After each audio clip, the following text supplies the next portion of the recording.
بسم اللہ الرحمن الرحیم۔ میں ایڈوکیٹ سید ذبیح حیدر اپنے دیکھنے والوں کو اور اپنے کرم فرماؤں کو خوش آمدید کہتا ہوں۔ آج کے لیکچر میں سب سے پہلے میں بات یہ کروں گا اپنے دیکھنے والوں کرم فرماؤں کے لیے کہ میرے یوٹیوب چینل کو سبسکرائب کریں اور میری ویڈیوز کو لائک کریں اور بیل آئیکن کو ضرور پریس کریں۔ اور آج کے لیکچر میں میں انویسٹیگیشن یعنی تفتیش پہ بات کروں گا، اور اس کے بارے میں کرمنل پروسیجر کوڈ میں دو سیکشن ہیں۔ ایک سیکشن 155 ہے، اور سیکشن 155 کی کلاس نمبر 2 اور 3 انویسٹیگیشن کے متعلق ہیں، اور سیکشن 156 ہے جو انویسٹیگیشن کے متعلق ہے۔ جو سیکشن 155 ہے اس کی کلاس 1 جو ہے انفارمیشن ان نان کوگنیزیبل اوفینس کے متعلق ہے، اور اس کے کلاس نمبر 2 جو ہے وہ نان کوگنیزیبل اوفینس کی انویسٹیگیشن کے بارے میں ہے، اور کلاس نمبر 3 بھی نان کوگنیزیبل اوفینس کی انویسٹیگیشن کی پاور کے بارے میں ہے۔ جبکہ 156 جو ہے وہ ٹوٹلی انویسٹیگیشن ان نان کوگنیزیبل اوفینس کوگنیزیبل اوفینس یعنی قابل دست اندازی جو جرم ہے، جن میں پولیس کسی بھی مجرم کو وداؤٹ وارنٹ گرفتار کر سکتی ہے اور without permission of any magistrate تفتیش جو ہے وہ شروع کر سکتی ہے، وہ جو ہے وہ کوگنیزیبل اوفینس ہوتا ہے، اور اس میں جب انویسٹیگیشن ہوگی تو وہ سیکشن 156 کے تحت ہوگی۔ سیکشن 155 کی کلاس نمبر 2 میں یہ بتایا گیا ہے کہ کوئی بھی پولیس آفیسر جو ہے وہ کسی میجسٹریٹ کی متعلقہ میجسٹریٹ کی اجازت کے بغیر جو ہے وہ انویسٹیگیشن سٹارٹ نہیں کر سکتا۔ اور اس کی کلاس 3 میں یہ بتایا گیا کہ انویسٹیگیشنز کی ٹوٹل پاورز جو دی گئی ہیں وہ ایک انویسٹیگیٹنگ آفیسر جو یا پولیس آفیسر جو ہے وہ استعمال کر سکتا ہے، سوائے اس کے کہ وہ کسی بھی مجرم کو یا کسی بھی ملزم کو وداؤٹ وارنٹ کے بغیر گرفتار نہیں کرے گا، وارنٹ کے ساتھ گرفتار کرے گا۔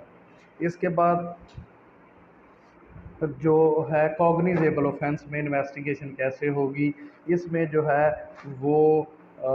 جو انچارج آف پولیس اسٹیشن ہے یعنی ایس ایچ او جسے کہتے ہیں، اسٹیشن ہاؤس آفیسر جو ہوتا ہے، وہ میجسٹریٹ کے آرڈر کے بغیر جو ہے وہ کسی بھی بندے کو گرفتار بھی کر سکتا ہے، اور کسی بھی اوفینس کی کوگنیزنس لے کے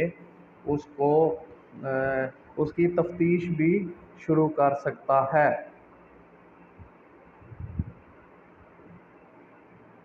اور اس میں یہ بتایا گیا ہے کہ officer incharge of police station خود بھی تفتیش کر سکتا ہے، اور اپنے سبارڈینیٹ کسی کو آفیسر کو بھی جس کو آتھورائز کیا گیا ہے اس کو کہہ سکتا ہے۔ جبکہ سیکشن 156 کی کلاس نمبر 2 بڑی عجیب سی بات ہے کہ اس میں یہ بتایا گیا ہے کہ کوئی بھی آفیسر جو ہے وہ ایک تفتیش کے لیے آتھورائزڈ نہیں ہے، اس کو ایک تفتیش کرنے کا اختیار نہیں ہے، تو وہ اگر وہ اس قسم کی کوئی تفتیش کرتا ہے تو اس کی تفتیش کو آپ اس کی تفتیش پہ کوئی سوالیہ نشان نہیں اٹھا سکتے، یا اس کی تفتیش پہ کوئی سوال نہیں کر سکتے کہ اس نے کیوں کی ہے۔ جیسا کہ اب عموماً جو ہوتا ہے وہ منشیات کے کیسز میں زیادہ تر ایسے ہوتا ہے کہ اس میں سب انسپیکٹر کو اختیار ہے کہ وہ تفتیش کرے گا کسی بھی منشیات کے کیس کی، جبکہ اس میں اے ایس اے بھی تفتیشی ہوتے ہیں، اور وہ اس میں زیادہ یہ وائلیشن ہوتی ہے۔ اس بارے میں سیکشن 103 سی آر پی سی بڑا واضح ہے کہ وہ ارریگولیرٹی کہلائے گی، لیکن ادھر سیکشن 156 کی کلاس نمبر 2 میں کیا بتایا گیا ہے کہ آپ ان کی جو ہے وہ تفتیش پہ کوئی سوال نہیں اٹھا سکتے، آپ ان کی تفتیش کو غلط یا صحیح نہیں کہہ سکتے، وہ تفتیش جو ہے وہ ٹھیک صبر ہوگی۔ تو اس بارے میں مختلف کیس لاز بھی ہیں کہ section 156 class 2 may not vitiate the proceedings if there is no serious injury caused to the accused.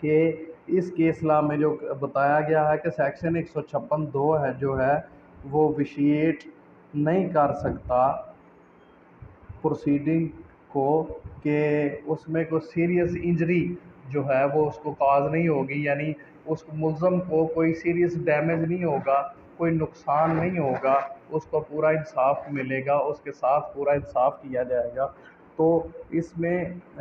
بڑی عجیب سی یہ بات لکھی ہوئی ہے کہ یہ کیس لا جو ہے PLD 2002 لاہور پیج 200 ہے، اور اس میں یہ بتایا گیا ہے کہ irregularity in the investigation is violation of section 156 may not vitiate the trial if no serious prejudice is caused to the accused۔ تو اس بارے میں پولیس کو بھی غور کرنا چاہیے کہ اگر وہ واقعی اگر آپ تفتیش ایک ایسے آفیسر کو دے دیں گے جس کو اختیار نہیں ہے اور وہ اس اختیار کا غلط استعمال کرے گا، تو پھر وہ جو ہے وہ سیریس پریجوڈس تو کاز ہوگا، ملزم کو اس کا نقصان ہوگا اور عدالت میں اس کے ساتھ پورا انصاف نہیں ہوگا۔ تو اس بارے میں تھوڑا سا غور کرنا چاہیے ہمارے پولیس آفیسرز کو بھی اور ہماری عدالتوں کو بھی۔ اب انویسٹیگیشن کا مقصد کیا ہوتا ہے؟ انویسٹیگیشن کا مقصد ہوتا ہے کہ آپ ایویڈنس کلیکٹ کریں کسی بھی کیس میں، جب کوئی بھی اوفینس ہوتا ہے، کوئی بھی وقوع ہو جاتا ہے، کوئی بھی جرم ہوتا ہے، تو پولیس اندراج مقدمہ کے بعد تفتیش شروع کرتی ہے، اور تفتیش کا مقصد ہے کہ ثبوت اکٹھے کرنا، اس کے علاوہ تفتیش کا کوئی مقصد نہیں ہے۔ اور اس کے ساتھ دوسرا مقصد جو ہمارے پاس کیس لاز بھی مختلف اس پہ موجود ہیں کہ سچ کو سامنے لانے کے لیے، سچ کو سطح پہ لانے کے لیے تفتیش جو ہے وہ کی جاتی ہے۔ اگر آپ تفتیش میں مختلف irregularities ہوں گی تو مختلف بے قاعدگیاں ہوں گی آپ کی تفتیش میں، تو پھر اس کا مقصد پورا نہیں ہوتا۔ جو ہمارے تھانوں میں انصاف کرنا شروع کر دیتے ہیں، یا ہمارا میڈیا بھی اس بات کو بار بار آگے لاتا ہے کہ تھانوں میں انصاف نہیں ہوتا، بھائی تھانوں کا کام انصاف کرنا نہیں ہے، تھانوں میں کا کام صرف یہ ہے کہ مقدمہ درج کریں، ملزم کو قاعدے اور قانون کے مطابق گرفتار کریں اور اس سے تفتیش کریں، اور جائے وقوع کا دورہ کر کے اور مختلف گواہوں کے بیانات ریکارڈ کر کے تو سچ کو سامنے لائیں، تفتیش کریں۔ تفتیش کا مقصد ہے کہ ثبوت ڈھونڈنا، ملزم کے خلاف ثبوت اکٹھے کر کے اس پہ ایک رپورٹ تیار کر کے، جس کو چلان رپورٹ یا پولیس رپورٹ کہتے ہیں، انڈر سیکشن 173 جو تیار کی جاتی ہے، اس کو عدالت میں جمع کروائیں، بجائے اس کے کہ وہ تھانوں میں انصاف شروع ہو جائے۔ ایسا نہیں ہونا چاہیے۔ عدالتوں کا کام انصاف کرنا ہے، تھانوں کا کام مقدمہ درج کرنا اور تفتیش کرنا ہے، اور تفتیش کا واحد مقصد ہے کہ ثبوت اکٹھے کیے جائیں اور سچ کو سامنے لایا جائے۔ ثبوت اکٹھے کرنا، وہ ثبوت صحیح ہیں یا غلط ہیں، ان کو کنسیڈر کرنا، ان کو خاطر میں لانا یا ان پہ بات کرنا جو ہے وہ عدالتوں کا کام ہے۔ تو یہ تھا آج کا جناب کا لیکچر۔ آج ہم بات کر رہے تھے تفتیش پہ۔ نیکسٹ لیکچر میں انشاءاللہ کوشش کروں گا کہ ایویڈنس پہ بات کروں جو عدالتوں میں پیش کیا جاتا ہے۔ آپ کی زحمتوں کو تمام کرتے ہیں۔ اللہ حافظ۔